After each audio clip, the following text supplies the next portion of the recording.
My name's Kevin Larkin. I'm a program manager working on the Windows Media Player. I've been asked to come here and talk about a particular threat model. We have numerous threat models that we did on the player in our current release that's in development right now. This one in particular is the HTML hosting threat model. I'll be honest that the threat model that you have isn't 100% the exact one. We kind of removed like the names of the developers and the testers that were involved, and unfortunately my name's still stuck on there because I had to do the changes, so you have access to me. We also removed some sensitive information, but the typos and the weird text of information is the actual threat model that the people that actually ran it. I specifically was not involved in this threat model, so I might not know all the details you're looking for, but hopefully we'll get past those. So my agenda for today, and unlike my predecessor who only had 8 slides, I have 40, so I'm going to have a hard time getting through these. But first I want to tell you what is this threat model about. It's about HTML hosting, and then walk through the threat model, specifically what you have there. It's generated by a tool that Frank wrote, and it basically walks us, the development team, through the process of creating a good threat model. And then finally, I want to share some of the challenges that we see with this process and security. So what is HTML hosting? The Windows Media Player has numerous areas in it that it actually hosts HTML. The media guide is the most obvious one. When you start up the player today, it takes you right to the media guide. We have the IE's web control there. We're putting in an URL and hosting HTML.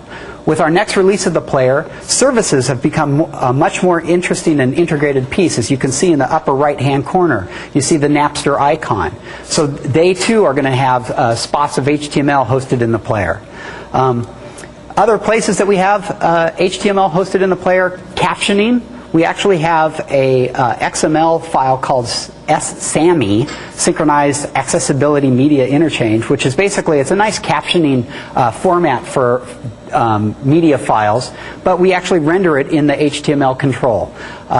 License acquisition. When DRM version 7 came out, there was a need that there was actually a transaction that took place. That too is HTML rendered in the player. Find album info. When you pop in your CD and you thought it was Edie Brickell and it comes up with the wrong metadata, which never happens in our player, but we still have this find album information to fix that. It actually too is an HTML rendered region that we get from Windows Media, or windowsmedia.com. And then HTML view. This was an implementation of an HTML that goes along side by side with media so that ISVs could, or ICPs could actually brand their content. And I'll show you kind of a bitmap of that in a little bit. So what are the steps that we went through in threat modeling? Basically, again, we use the tool that Frank provided us. And the first steps we go through are getting the background information that we need. Then we identify the assets and the entry points. And then we identify the threats and potential vulnerabilities. The threats are always there. The vulnerabilities, we kind of, at the time of doing this, we go, there could be something there. Based on this threat, we need to go evaluate it. And at that point, we'll enter bugs to either tell a developer, go look at this and make sure you're doing the right thing, or we'll go, enter a bug that says, hey, we got to address this problem. And then, of course, we mitigate that. So the background information that the tool walks us through is getting the use scenarios. And this is really important. The bottom line is, when I use HTML in the player, what is it supposed to do, and what is it not supposed to do? So we walk through and we try to identify all those areas. We also walk through, look at our external dependencies. When it comes to hosting HTML, clearly we're largely dependent on IE. There are also implementation assumptions. My team, specifically that's working on HTML view, we know that we're going to tie ourselves to that IE security dialog that they have for tools options, and therefore we're assuming that they're going to be safe, or we're assuming that they're going to handle that from a security standpoint. And then, of course, we can validate that with follow-up through them. And then external and internal security notes.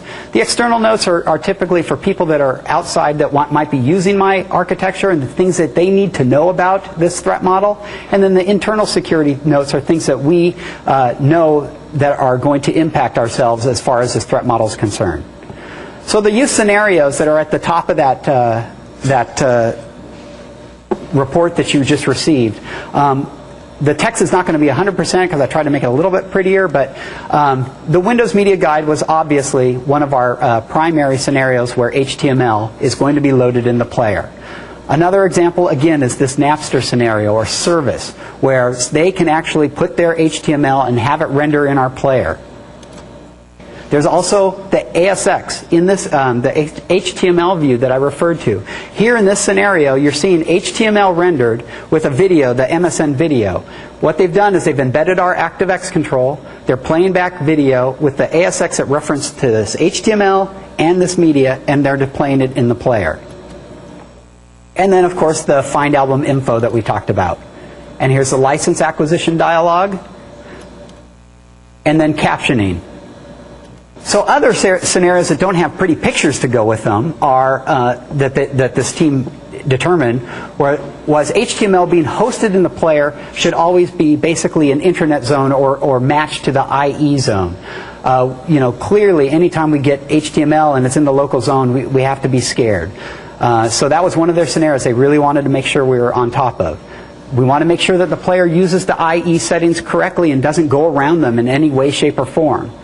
We also want to make sure that the HTML hosted in the player that can embed the ActiveX control and know that it gets a pointer to the core, make sure that there aren't any issues with that. Are we exposing some PII because we know that an ActiveX control, like in the HTML view case, has access to what's on what we call core, which is our runtime.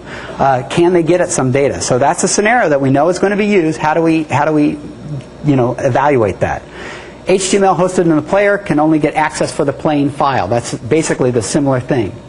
In addition to other things, we support Win32 applications actually talking to our application. We have remoting APIs where they can actually call us and say, okay, go show this task pane and show this HTML in there.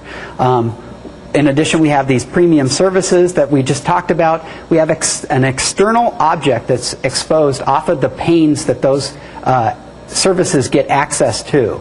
So there's a service there that says there's an external object that they can get at for downloading music, for example, and putting it into our library. And so we need to make sure that those cases are covered when we're doing this threat model. Script commands. Windows Media Formats allows you to input script commands, and the script commands typically, in this case, they fire off an event that says, hey, show this URL, or hey, switch to this file. And we wanted to make sure in this scenario that when we're embedded in the control and the user has set this tools option, which by default is, we don't do these. Yes? I am nervous. So I will try. Keep raising your hand and telling me to slow down. I appreciate that. Okay, what just... Oh, it's an ActiveX control. That's obvious. Everybody knows that. Oops. Sorry about that. So the Windows Media Player is not just a player. We also have an ActiveX control that you can embed in a web page, also known as an OCX, that you can also embed in the web page that then gets hosted in the player. So they were just very conscious that if we're embedding this ActiveX control, we need to make sure we're not firing these events to the player, all of a sudden spawning a bunch of web pages to the user that they did not expect. The web stream. Windows Media Content can also have a binary stream that they input data into the cache of IE. And the player, the OCX and the player, don't access this information, but they wanted to make sure, again, they called out the scenario to ensure that we have this covered and we're not opening up some other hole. Also, corporate people don't like us to phone home, so we wanted to phone home or even connect to the internet without their permission. So we wanted to make sure that when we're using HTML, we have an ability for the user or for the corporate environment to lock that down and prevent our accessing the internet. And then this last one was kind of interesting. In order to preserve services experience, they wanted to maintain a cookie between the tasks. And unfortunately, this feature actually ended up getting cut. The reason I left this in here is I thought it was interesting because we went through this process of doing the threat model on our plans, and this one later had to be removed because the implementation wasn't appropriate. So then we went through, after we created all of our scenarios, we went through and we looked at our dependencies. And clearly the dependencies are IE, WinINet. Again, are these acronyms hurting you? DOM is Document Object Model, which allows us to do the Windows external interface on our IE window or our HTML region. The OCX, again, is our player ActiveX control. And we then have a security wrapper that hosts our ActiveX control to make sure that when we're executing certain APIs, we are within the region or zone that is specified.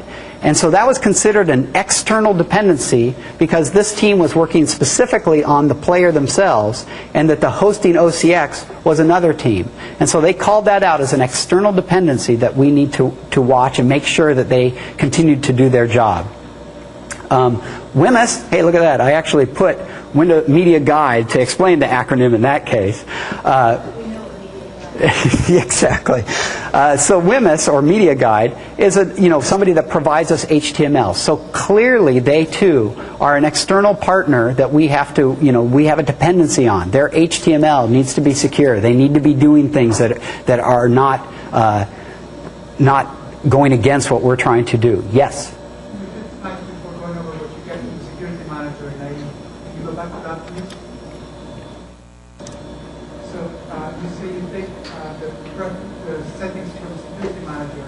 Is that something that also configures privacy settings on IE, or is it only doing the security settings? Does it also do the protocols? What does that do? So we use it to basically manage the zone and manage the secure. I'm trying to remember. Well, so does it also cover the cookies? The tab doesn't, yeah. But it doesn't also cover whether it uses self-2 or self-3. Right? I'm asking that. So the player, as far as the privacy, as far as cookies, for example, we are 100% reliant on them, and we actually default to their settings. And so if you turn off cookies, no cookies will be sent. If you leave them on, they will be sent. And we actually link back through our own tools options privacy statement or privacy dialog, that you can actually click a button to say adjust settings, and we actually load the Internet Explorer tools options and let the That's what I saw, yeah, that's why I'm asking. But, so this piece of software is also with that. Okay. And then additional dependencies, clearly the IE, Internet Explorer, and their cache, IE user agent when that is sent across for web pages. Again, things that we are acknowledging that are coming from other people other than ourselves. And then again, the download manager and services object is actually internal to the Windows Media Player, but it was outside of this team scope. So they called that out as an external dependency they need to track. So implementation assumptions. This particular release of the player will only be on Windows XP, and therefore the assumptions are you're going to have IE 6 or above, and these are the operating systems that we need to test with. So they put this in here to make sure that everybody that's reviewing this threat model understands that these are, we did not go down any further. If there's a hole exposed through this because we worked with, it's IE5, this was not covered by this threat model. So external security notes, again, we've already talked about IE and our dependency on them. Clearly changing their settings will directly impact the player, and therefore it needs to be noted to the people that are looking at this threat model, and as well as our team, that look, we're highly dependent on the IE settings for our own security.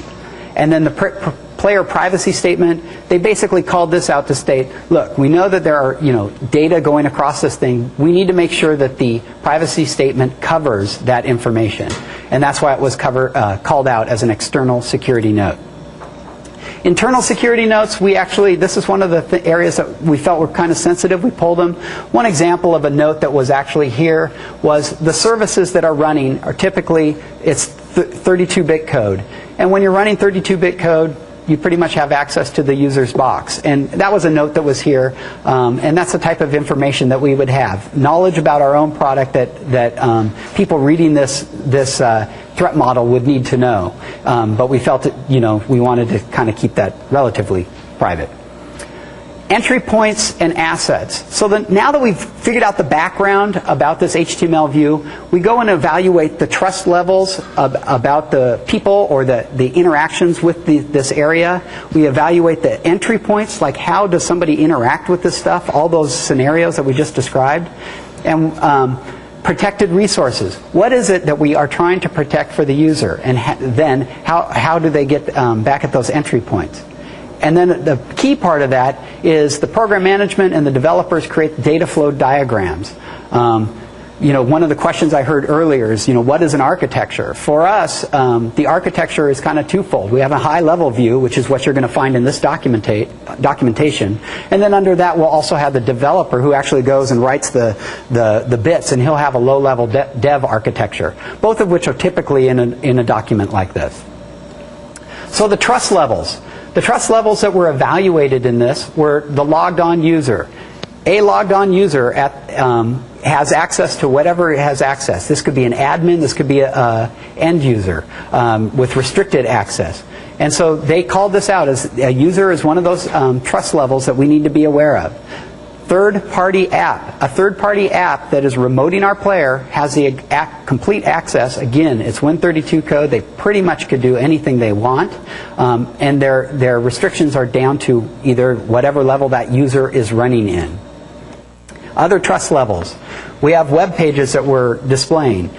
So we basically, from the internet or from the web pages we display, the trust level we are at is the zone typically that the file is running in or the web server is running in. So if it's an internet, we're going to be an internet zone. And if it's restricted, then we will honor IE settings and not have it there. And so those were the trust levels that were identified with respect to the HTML.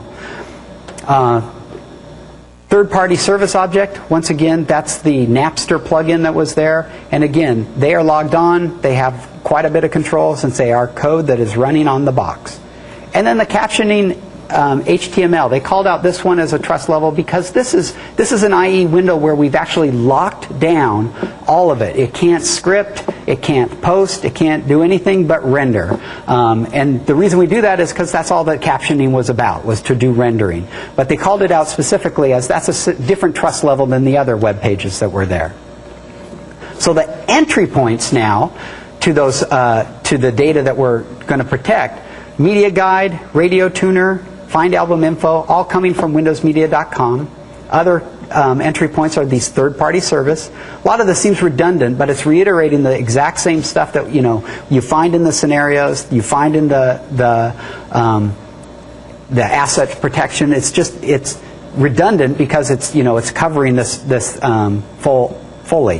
The ASX HTML view, clearly that's another entry point into the player. The service XML. What the service XML is it's a blob that we get from windowsmedia.com that identifies the services that are available for a user to actually use. Another entry point, again, the third-party application that's remoting our player and setting the task pane.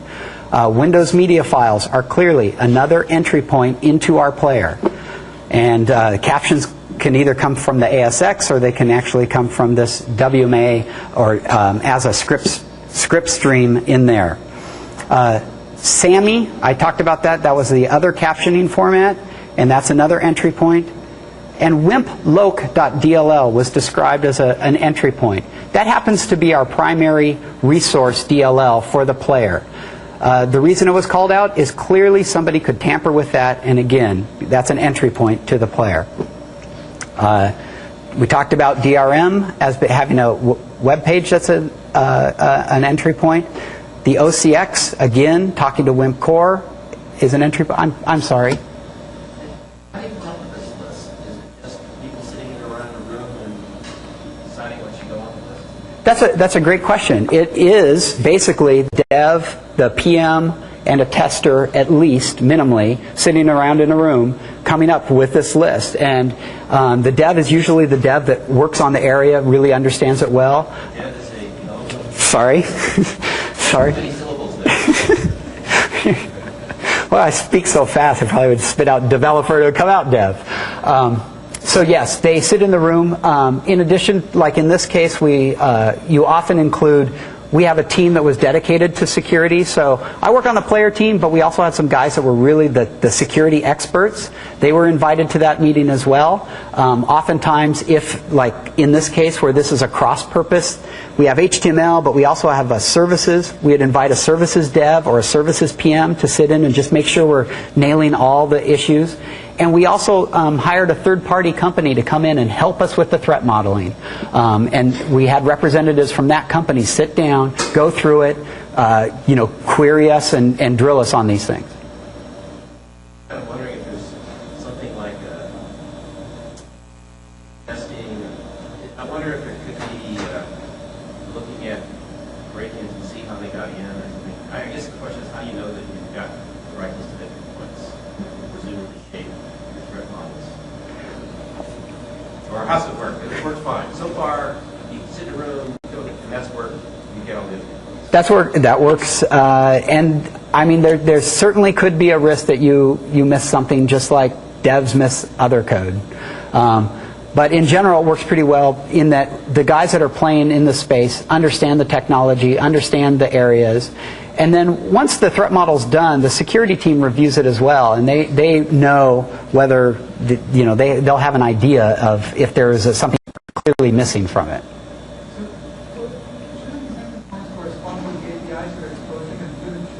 Validate that you got the right ones by looking at the code and matching the entry points to the API? So the question was, should we be validated? Shouldn't the entry point be the API? Interfaces you're exposing, yes? Yes. So presumably you could at least validate, not generate automatically this list, or is that? Yeah, yes, that is in particular on the set task pane URL. I mean, they call out, this is a public API that we're exposing, and yes, absolutely, that's an entry point that we need to validate, yes. Okay. The question is, normally when academics think about a system, they think that there's a system and there's an API. The API corresponds to the system interface, which is a set of, say, methods or functions that you can call into. And that's the only way you can access the system. That's what we view as what an API is. So what's an entry point with respect to what the academics view as what a system is? That's kind of an interesting question because from our perspective, we're looking at entry points that can access, like in this case, we're rendering HTML, and it's not necessarily an API that's being called. If I went down to the API that would be called, in some cases it would be like an open on our Windows media format. And then that open, in turn, calls back into the player and says, hey, I've got this other stream that I need to present you. What do you want to do with it? Is that... That explains why what you are saying an entry point is not what we are thinking of as an API. But that does not help us. It does not help us understand what is an entry point and how is it that you know you have enumerated enough or all of them. That's, I think, the question. So I think the answer is that the entry points include all APIs, but there are Right. other entry points which are not APIs. In IBM terminology, by the way, we call SPIs, system programs. So you say all APIs, each API is an entry point? Yes, Are there any other kinds of entry points? that's right. There are other kinds of entry points which are not APIs. Absolutely. And how do you find those and how do you know you've done well with that? Entry points are anywhere that the system that you're threat modeling interacts with the outside world. So either something external to the system that you're threat modeling interacts with it in some way, provides them with some data or something like that. So in a lot of cases, yes, that corresponds to APIs, especially when you're talking about library if we were talking about something that was managed code, that would directly correspond with the assembly's API that it's exposing to third parties.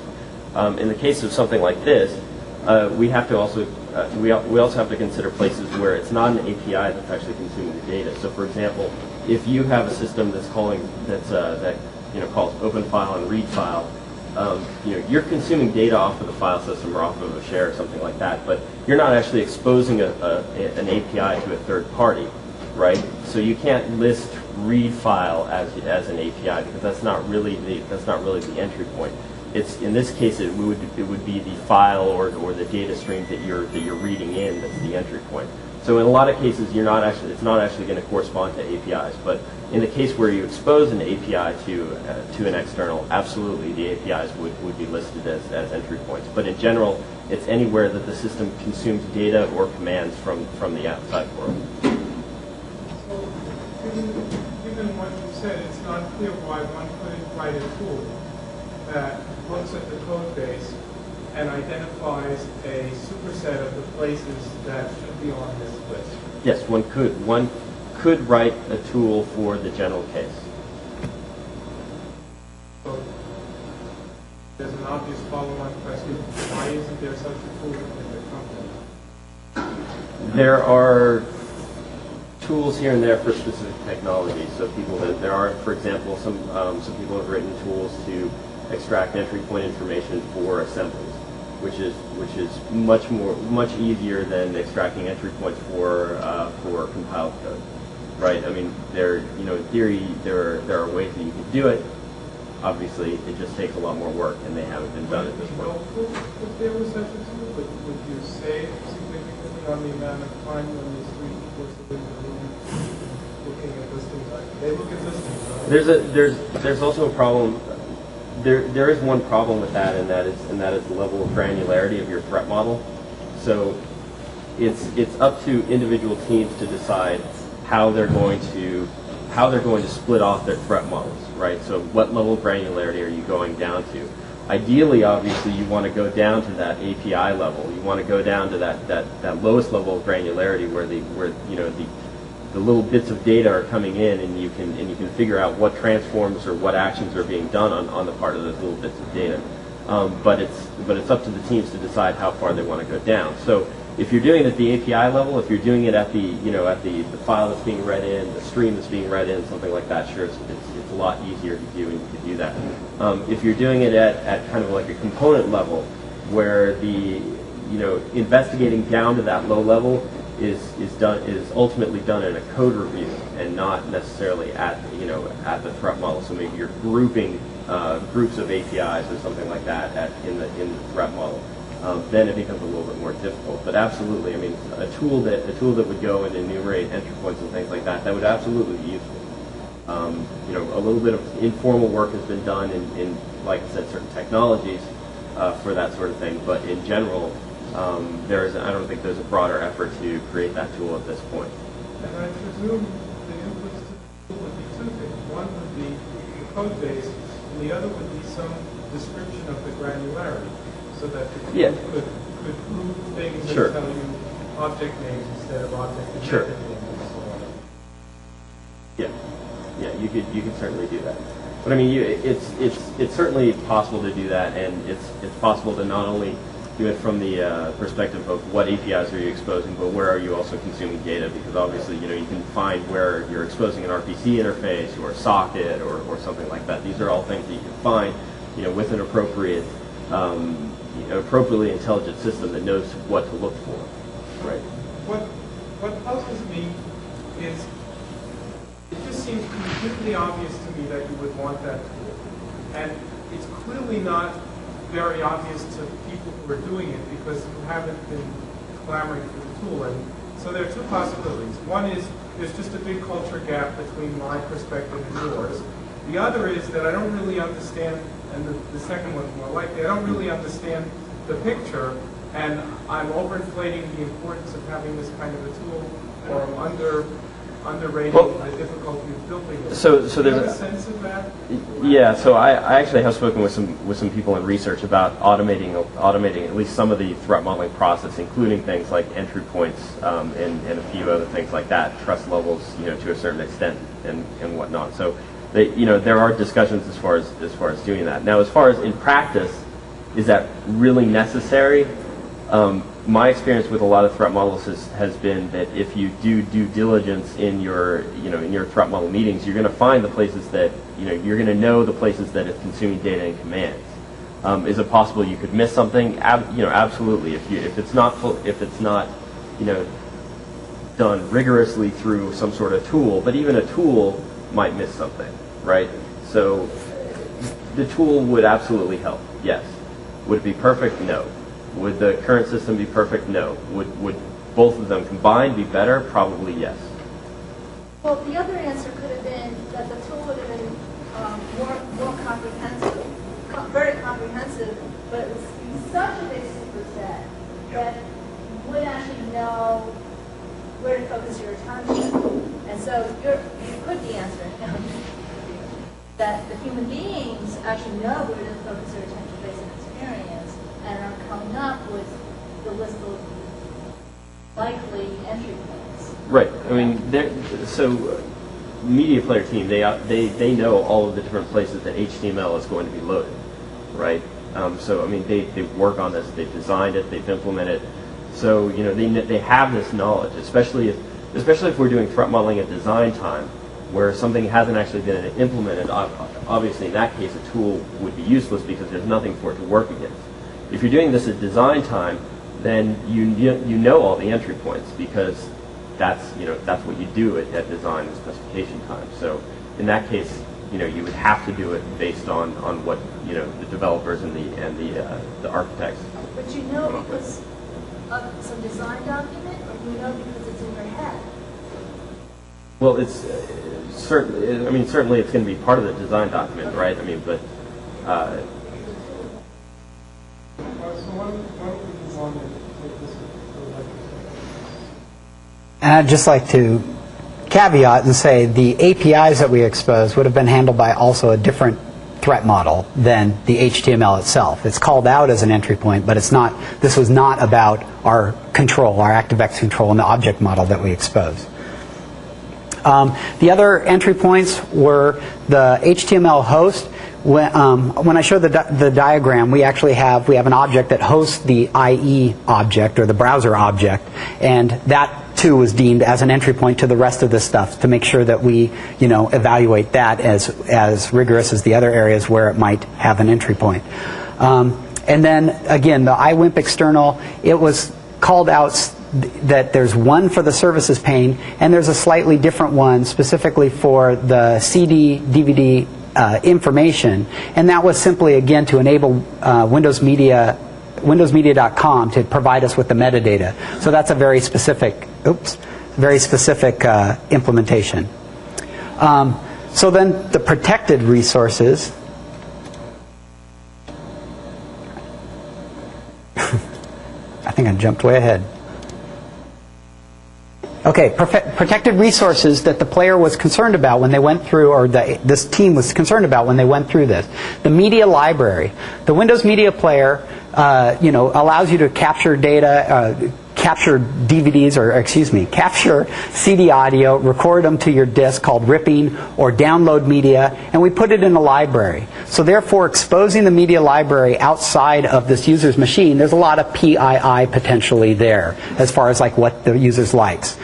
Media files themselves, again, you downloaded some sort of content that has some special metadata. If we expose that, potentially there's, again, PII. So this is something that we want to protect and make sure that people don't get access to.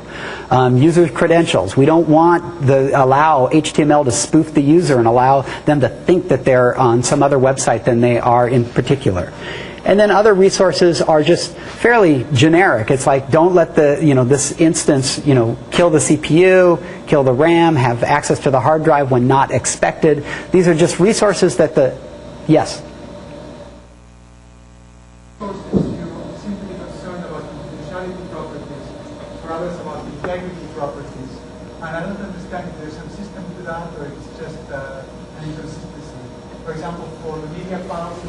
concerned about privacy. For the hard drive, you don't care about secrecy properties. Or at least it's not listed explicitly. What is that deliberate? I would argue that the reason that that was called out that way or not mentioned that way was probably it would be very difficult to access the hard drive in the scenario from HTML to actually get at metadata that, or excuse me, get at other additional information there. I mean, if there's some sort of exposure there, it's probably coming through some other means than through us. LAN and intranet, just making sure again that we're not passing some sort of inappropriate discovery of URLs or UNCs across. The registry was called out. IE cache, again, it's a relatively secret location, so we want to make sure that that is a protected resource. We don't expose it. WIMP loc, again, since this houses our resource that would go up to the internet, have links that say where we're going to the internet. We want to protect this resource from being tampered. And then just the overall experience. We tend not to want people to be able to tamper with the player and the playback experience. So this diagram is one of the key pieces in also helping us find those areas that we just talked about.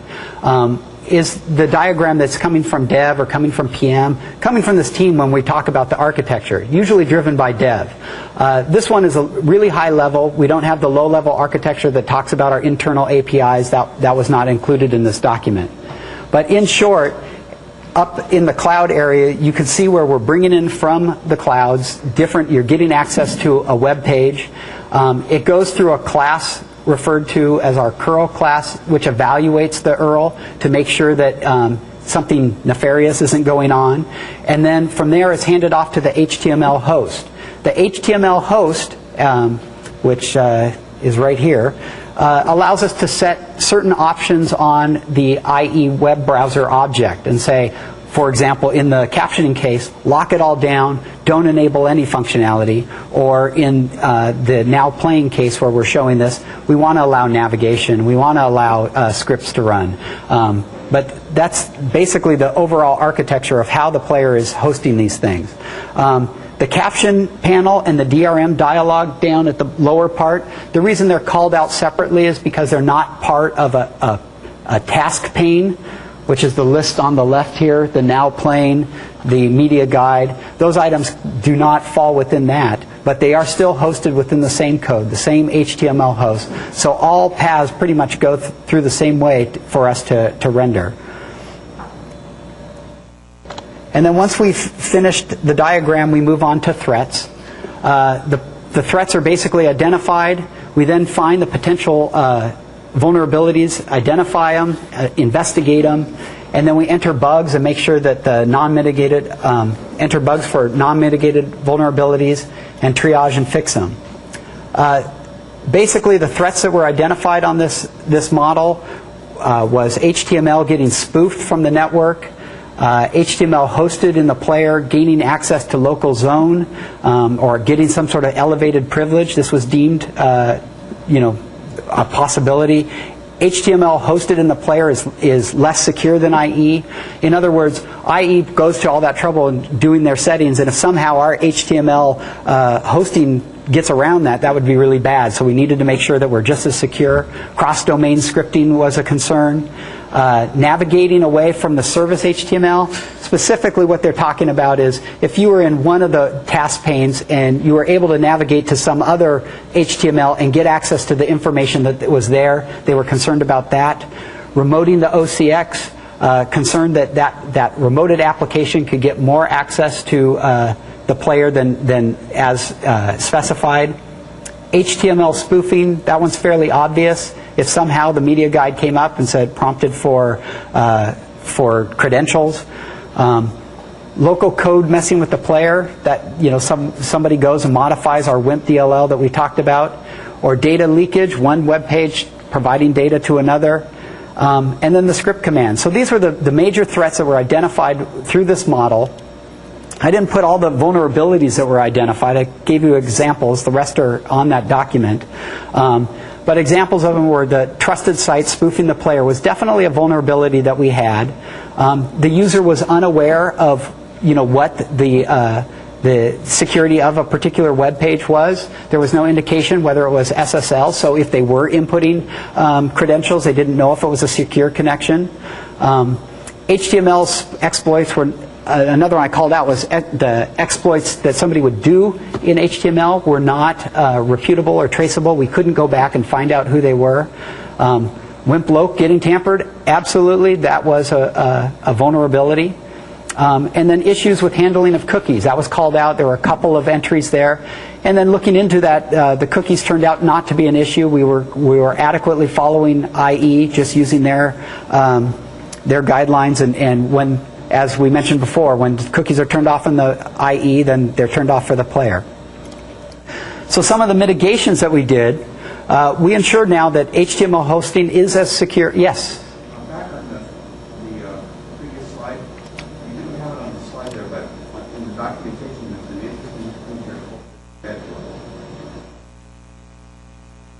The dread level? Yeah. Yes. That's... Yeah, I apologize for not providing. I kind of thought you guys had spent some time with the tool. But the tool basically has a couple of clever acronyms just to confuse the masses. Stride, I'm hoping you're familiar with Stride, and Dread. And Dread basically, once we've evaluated and come up with a vulnerability, you create a Dread value. And Dread is based on, I hope you know them offhand.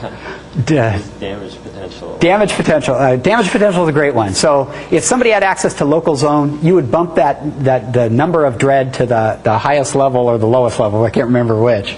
And then there's dread. Or reproducibility. So again, if this is something that it's just a super hacker could only get, some real clever guy, then the reproducibility would be low. But if it's pretty easy, send a guy an HTML page, it happens, then the dread level on that goes higher. From a How easy it is to exploit. How easy it is, and how massive it becomes, and it's kind of an interesting. It was an interesting algorithm in that. Sometimes I also work on digital rights management as part of the player, and often we would have to change those values because for us, even though it would be a super hacker that might be able to get access to the bits, the damage to the content providers would be really, really high in that case. Whereas, when I'm doing a threat model on HTML and it's all focused on end user, it's kind of a different matrix. The nice thing about the tool that was provided is we basically fill in the values and then we get the overall dread value, assuming his math is right, which I don't know if anybody's challenged. That kind of makes this a very subjective thing.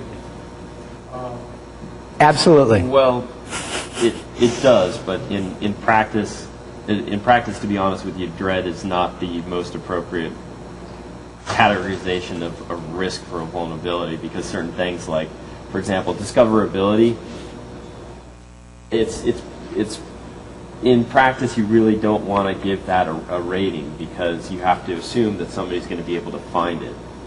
If you artificially deflate your risk because you think that nobody's going to find this issue, that's obviously, like I said, that's artificial, right?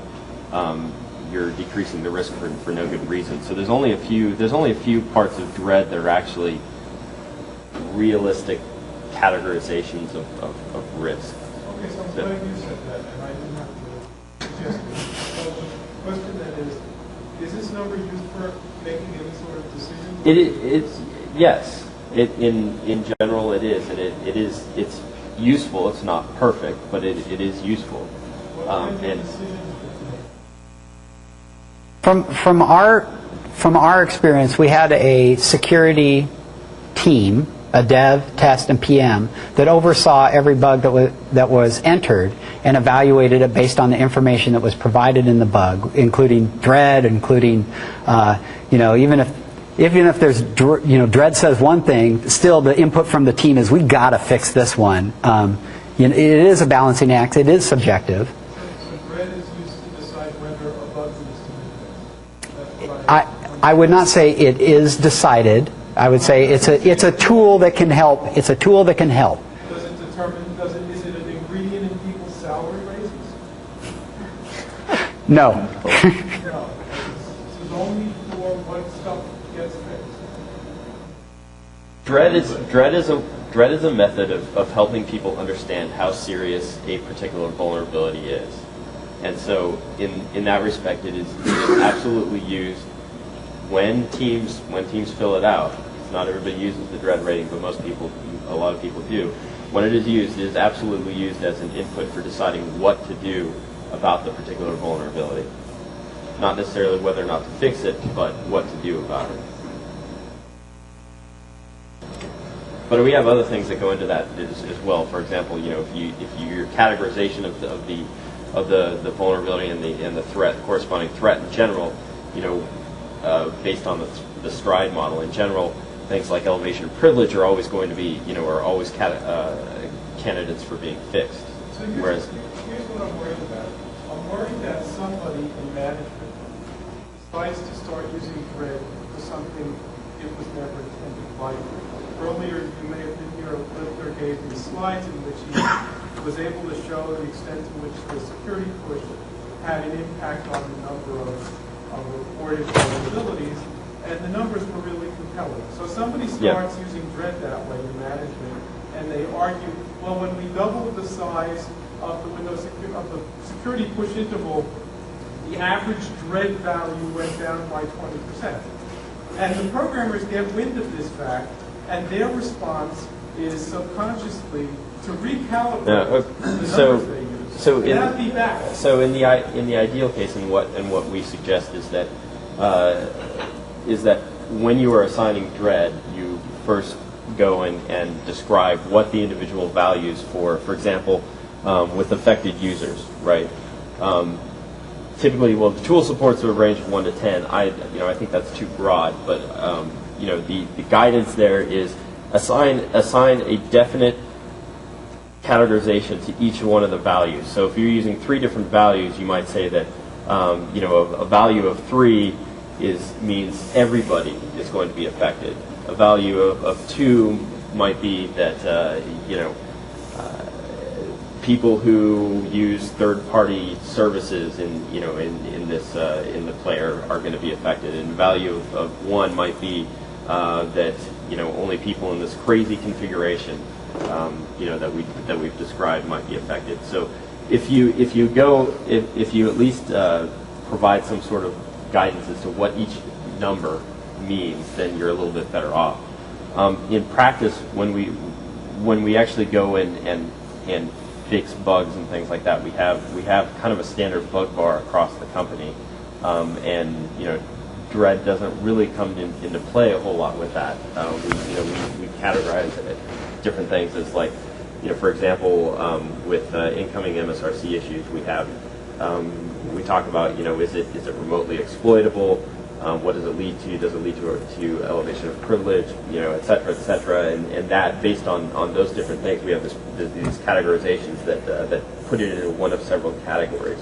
And so we use that for our bug bar in a lot of cases. But if people come up with these numbers, like 1, 2, 3 that you described, it makes the notion of dread more accurate for that person's evaluation.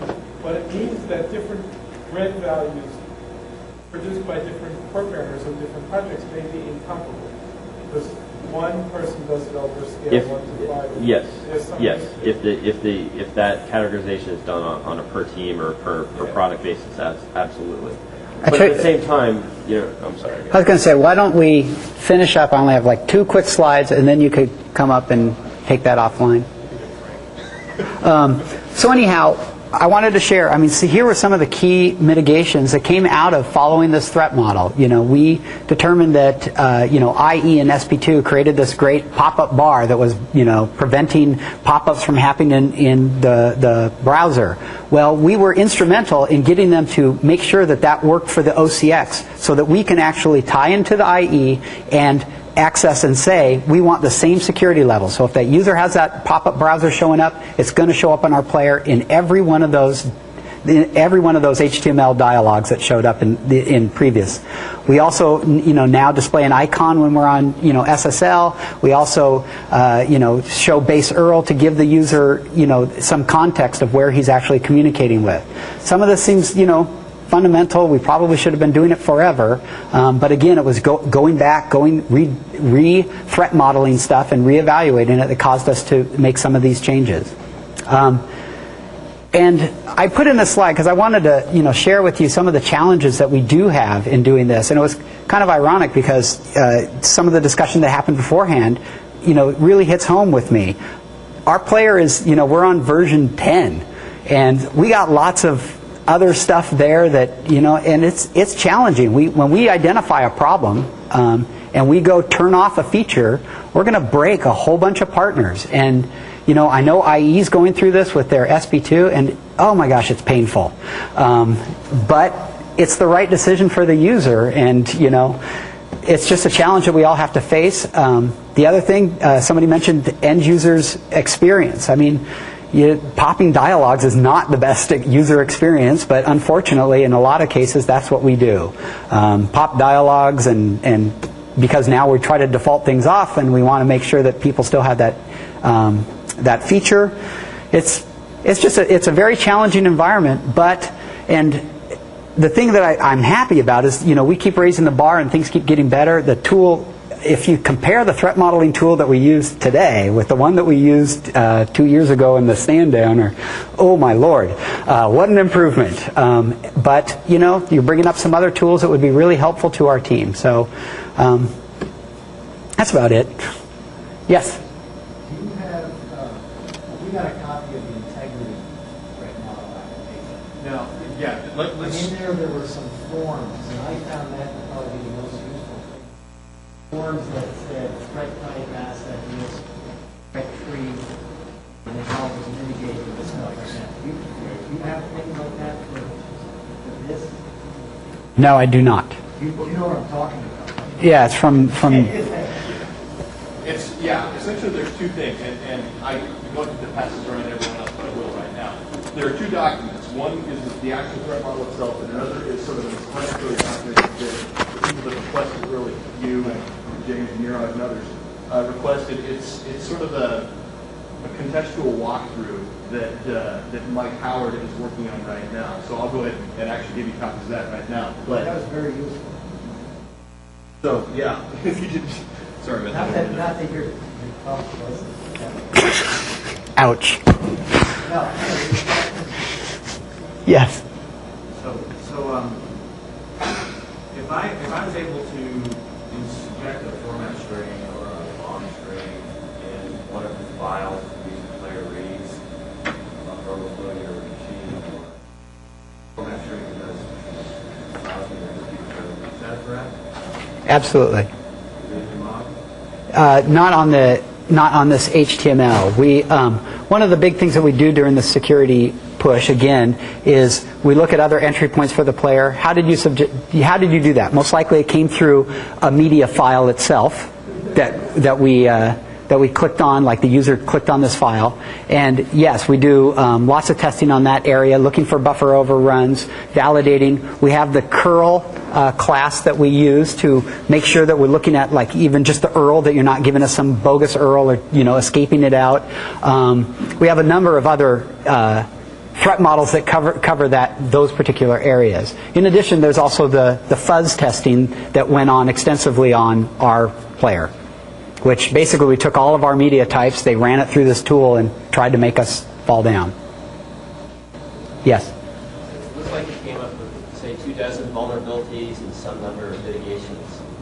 And kind of personally, do you have some idea of how many you would have come up with 2 years ago or 4 years ago before this became a higher priority system, just on your own with the developers ever? Can I plead the fifth? I don't think so. I think without the tools, without the lockdown, I would say, gosh, I mean, it's just probably less than 5. I mean, there's a mind shift going on here where, we understand, or we're understanding, the risks that are there. And thinking anything about somebody attacking your system makes you think about how you build a system? Absolutely. And it's hard. Can I provide another perspective? As some of you know, I used to run the Security Response Center, which is the organization that takes the external reports. And the difference between Media Player 6.4 and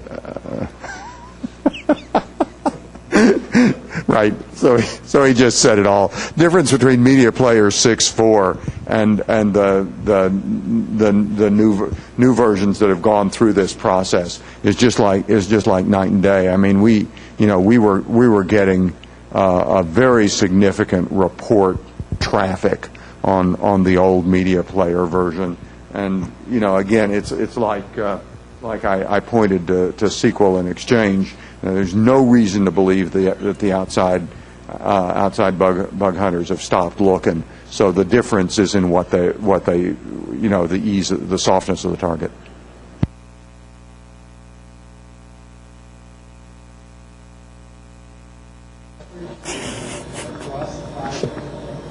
How proud of Dread are you? I didn't come up. Okay. You didn't invent it. The guy didn't work here anymore. I'm trying to figure out how you get 7.2 Dread is 9.8. It looks like 7.